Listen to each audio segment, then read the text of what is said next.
நம்முடைய நடந்தாய் வாழி காவிரி நம்முடைய மேட்டூர் அணையிலிருந்து வெளியேறுகின்ற நீர் போய் கடல்ல கலக்கிற வரை பல நகரத்திலிருந்து வெளியேறுகின்ற நீர் அசுத்த நீர், மேட்டூரிலிருந்து வெளியேறுகின்ற அசுத்த நீர் பவானி, குமராபாளையம், ஈரோடு, பள்ளிபாளையம், அப்படி திருச்சி, இப்படி போன்ற நகரத்தில் வெளியேறிய நீரெல்லாம் அதையெல்லாம் பேபி கனால் போட்டு அதை சுத்தப்படுத்தி ஆத்துல விடுறோம்.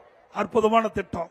அதே போல பவானி ஆற்றிலிருந்து வெளியேறுகின்ற நீர், அதுவரை நொய்யிலிருந்து வெளியேறுகின்ற நீர், அதே போல அமராவதியிலிருந்து வெளியேறுகின்ற நீர், இதையெல்லாம் அந்த கரையோரம் இருக்கின்ற நகரத்திலிருந்து வெளியேறுகின்ற நீரை ஒரே இடத்தில் சேர்த்து சுத்தகரித்து ஆற்றில் விடுறோம்.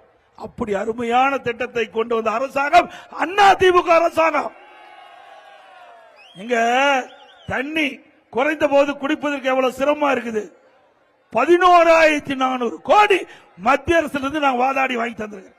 11,400 கோடி மத்திய அரசு, மாநில அரசு இந்த திட்டத்தை நிறைவேற்ற இருக்குது. இந்த திட்டம் அதிமுக ஆட்சியில் நான் முதலமைச்சர் இருக்கும் போது பாரத பிரதமர் திரு நரேந்திர மோடி இடத்திலே கொடுத்து அதை 2 அவையில்